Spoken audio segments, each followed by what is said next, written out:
Om Swastiastu.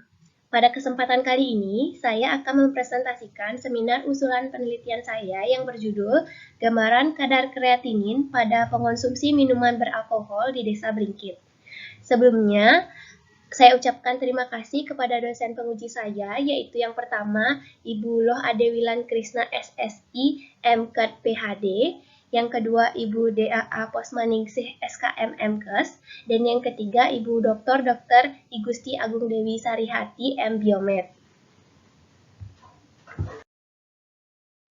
Baik, sebelum itu izinkan saya memperkenalkan diri terlebih dahulu. Perkenalkan, saya Igusti Ayunari Indeswari dengan NIM P071340191116 dari kelas 6C Prodi D3 jurusan Teknologi Laboratorium Medis. Baik, yang pertama saya akan menjelaskan bab 1 yang terdiri dari beberapa pokok bahasan, yaitu yang pertama latar belakang, yang kedua rumusan masalah, yang ketiga tujuan, dan yang terakhir manfaat. Dimulai dari latar belakang. Penyalahgunaan alkohol atau alkoholisme merupakan masalah kesehatan utama dan juga merupakan masalah sosial di masyarakat. Alkohol dapat menyebabkan adiksi, yaitu ketagihan dan ketergantungan, karena alkohol merupakan salah satu dari zat adiktif. Berdasarkan data WHO pada tahun 2004, di Indonesia dilaporkan terdapat 241 juta penduduk Indonesia mengalami prevalensi gangguan karena penggunaan alkohol. Prevalensi konsumsi alkohol di Provinsi Bali sendiri berdasarkan data Badan Pusat Statistik adalah 15,4% dengan rata-rata konsumsi alkohol per bulan sebanyak 10,19 liter. Salah satu dampak alkohol yang dapat merusak organ tubuh yaitu kerusakan pada ginjal. Kerusakan pada ginjal ditandai dengan adanya peningkatan kadar ureum dan kadar kreatinin. Dan fungsi ginjal karena konsumsi alkohol disebabkan karena kandungan utama yang ada dalam alkohol yaitu zat etanol akan masuk ke dalam tubuh sekitar 90%, kemudian mengalami proses biokimia dan akan dimetabolisme oleh tubuh terutama hati dan sisanya akan diekspresikan melalui ginjal. Selanjutnya, salah satu pemeriksaan fungsi ginjal yang dapat dilakukan yaitu pemeriksaan kreatinin. Nah, kreatinin sendiri adalah hasil akhir dari metabolisme kreatin dan fosfokreatin yang sebagian besar ditemukan di otot dan dihasilkan secara konstan. Pemeriksaan kreatinin sendiri memiliki beberapa metode, di antaranya yaitu metode Jaffé reaction, metode kinetik, dan enzimatik. Pada penelitian Purbayanti tahun 2018 disebutkan bahwa dari 20 responden laki-laki usia lebih dari 20 tahun yang mengkonsumsi alkohol lebih dari 5 tahun, 15 orang diantaranya atau 75% memiliki kadar kreatinin yang di atas normal. Kelompok usia 36-45 tahun memiliki kadar yang lebih tinggi dibandingkan kelompok usia lain. Rata kadar kreatinin dengan lama mengkonsumsi lebih dari 10 tahun memiliki nilai yang lebih tinggi dibandingkan yang lama konsumsi, yaitu 5-10 tahun. Selanjutnya, berdasarkan studi pendahuluan terhadap 30 orang masyarakat di Desa Bringkit yang mengkonsumsi alkohol, konsumsi alkohol yaitu yang terbanyak yaitu jenis tua dan arak. Waktu konsumsi alkohol lebih sering dilakukan pada perayaan hari tertentu, seperti upacara agama dan selalu dilakukan. Hal tersebut menunjukkan bahwa masyarakat di Desa Bringkit menjadikan konsumsi minuman beralkohol pada upacara agama tersebut sebagai kebiasaan. Tetapi banyak masyarakat yang kurang mengetahui adanya dampak atau efek dari mengkonsumsi minuman beralkohol secara berlebihan dengan penyakit ginjal. Nah, dari latar belakang tersebut didapatkan rumusan masalah yaitu bagaimana gambaran kadar kreatinin pada pengkonsumsi minuman beralkohol di Desa Bringkit. Nah, selanjutnya yaitu tujuan. Adapun tujuan umum dan tujuan khusus. Yang pertama tujuan umum, yaitu untuk mengetahui gambaran kadar kreatinin pada pengkonsumsi minuman beralkohol di Desa Bringkit.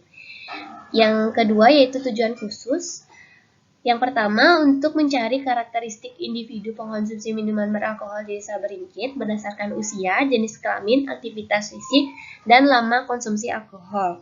Yang kedua, untuk mengukur konsistensi kadar kreatinin serum pada pengkonsumsi minuman beralkohol di Desa Beringkit.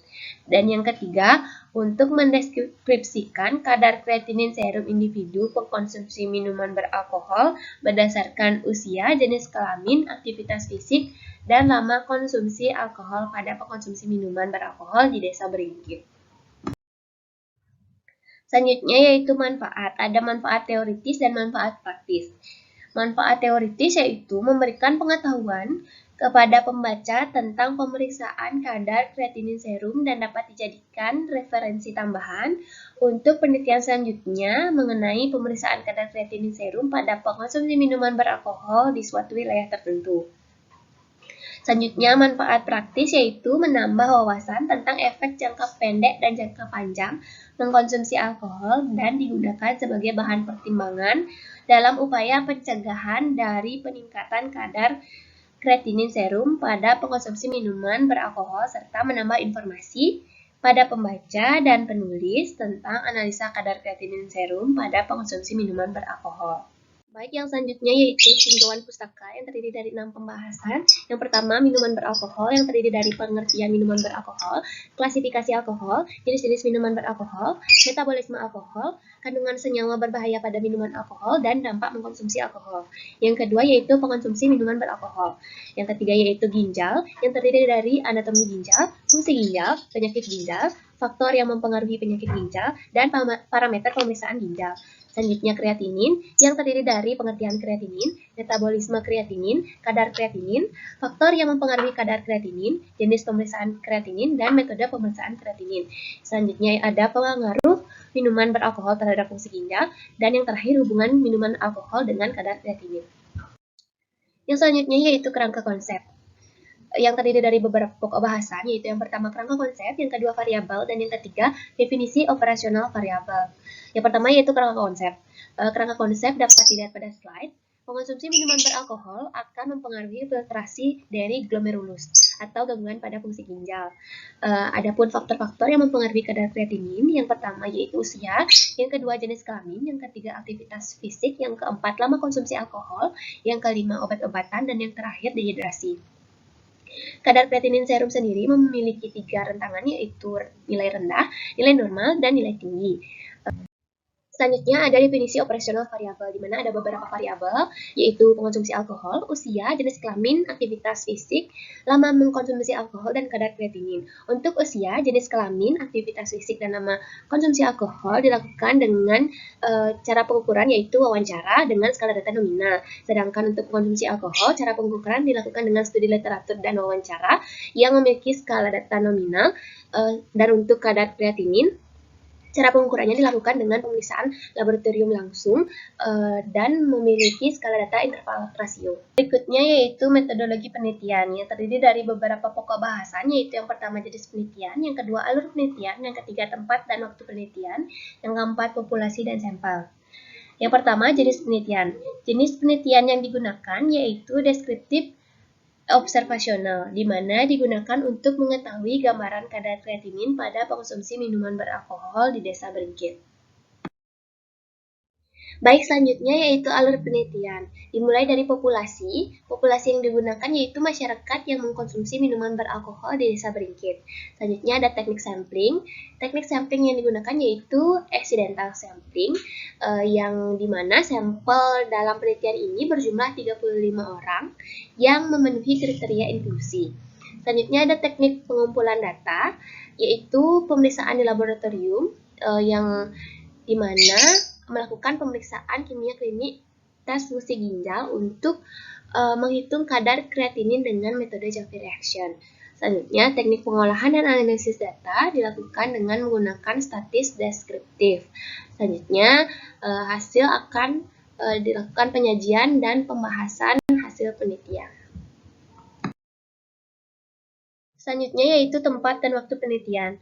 Tempat penelitian, pengambilan sampel dilakukan di Desa Beringkit dan pemeriksaan sampel dilakukan di laboratorium RSUP Sanglah. Waktu penelitian, pengumpulan data dan penelitian dilakukan pada bulan Januari sampai Mei tahun 2022.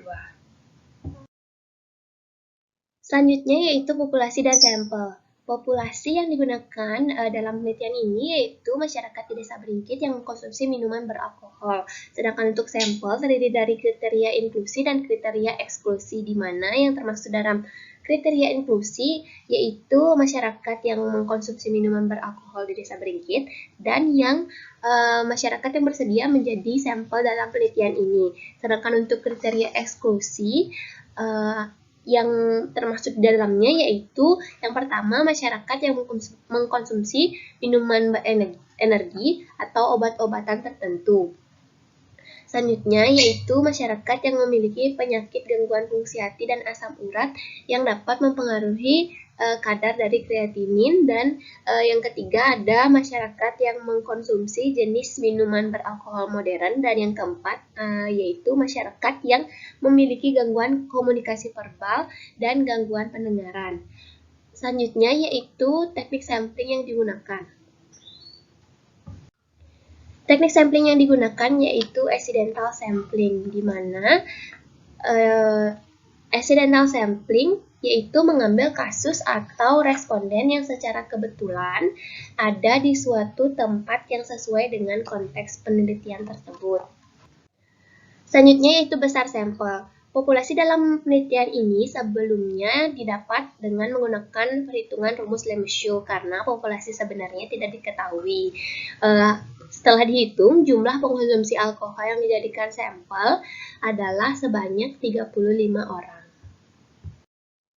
Selanjutnya, adapun alat dan bahan dari pemeriksaan yang akan dilakukan. Yang pertama yaitu APD yang mencakup jas laboratorium, masker bedah, hair cap, visor, dan hand gloves atau handscoon. Yang kedua yaitu tourniquet, yang ketiga yaitu jarum Vacutainer, yang keempat tabung Vacutainer berwarna kuning yang berisi antikoagulan SST, yang kelima yaitu pas alkohol 70%, selanjutnya yaitu ada plester penutup luka, yang selanjutnya ada cool box, selanjutnya ada label, selanjutnya ada alat Cobas 6000 untuk pemeriksaan kreatinin, selanjutnya ada centrifuge yang digunakan untuk pemisahan serum dan darah, yang terakhir yaitu sampel serum. Nah, selanjutnya adapun instrumen penelitian ini yaitu yang pertama form wawancara, yang kedua alat tulis, yang ketiga alat dokumentasi, dan yang terakhir alat pemeriksaan kreatinin. Yang selanjutnya yaitu prosedur penelitian, dimulai dari tahap praanalitik, yaitu yang pertama menggunakan APD baik responden maupun peneliti, yang kedua yaitu mengisi informed consent, yang ketiga jika responden menyetujui dilanjutkan dengan mengisi lembar wawancara, yang keempat yaitu pengambilan sampel yang terdiri dari persiapan alat, identifikasi pasien, pilih lokasi penusukan, mencuci tangan dan menggunakan hand gloves atau handscoon, selanjutnya yaitu desinfeksi lokasi penusukan, yang selanjutnya yaitu pengambilan darah, selanjutnya yaitu desinfeksi dari kontaminasi, dan yang terakhir adalah penyimpanan dan pengiriman spesimen. Selanjutnya ada tahap analitik. Yang pertama yaitu pengolahan spesimen, dan yang kedua pemeriksaan sampel menggunakan metode Jaffé reaction. Selanjutnya yaitu tahap ketiga atau post analitik, yaitu hasil pemeriksaan kadar serum kreatinin diverifikasi oleh analis dan divalidasi oleh dokter. Kemudian hasilnya di print out. Yang selanjutnya yaitu hasil pemeriksaan boleh dicetak. Selanjutnya jenis data yang dikumpulkan. Jenis data yang dikumpulkan yaitu data primer dan data sekunder. Untuk data primer terdiri dari data identitas responden, data hasil wawancara dengan responden, dan data hasil pemeriksaan laboratorium kadar kreatinin responden. Sedangkan untuk data sekunder sendiri yaitu data jumlah pasien yang memeriksa kreatinin di Puskesmas Mengwi 1 tahun 2022. Selanjutnya teknik pengumpulan data yaitu ada dua, wawancara dan pemeriksaan laboratorium. Di wawancara di mana responden akan diberikan beberapa pertanyaan yang terkait dengan penelitian seperti seberapa mengkonsumsi minuman beralkohol per hari, seberapa sering konsumsi, apakah melakukan aktivitas fisik lain, dan apakah ada mengkonsumsi obat-obatan. Selanjutnya yaitu pemeriksaan laboratorium, di mana dilakukan pemeriksaan kimia klinik, tes fungsi ginjal untuk memeriksa kadar kreatinin dengan menggunakan metode Jaffé reaction. Selanjutnya yaitu teknik pengolahan data. Teknik pengolahan data yang digunakan yaitu statis deskriptif. Semua data yang didapatkan dari hasil penelitian dicatat dan dikelompokkan, kemudian diolah secara manual dan hasilnya disusun disajikan dalam bentuk tabel. Analisis data. Data yang diperoleh dianalisis secara manual dengan cara dideskripsikan berdasarkan masing-masing kategori. Baik, sekian presentasi usulan penelitian dari saya. Jika ada kesalahan, saya mohon maaf, saya ucapkan terima kasih, dan saya tutup dengan Parama Santi. Om Santi Santi Santi Om.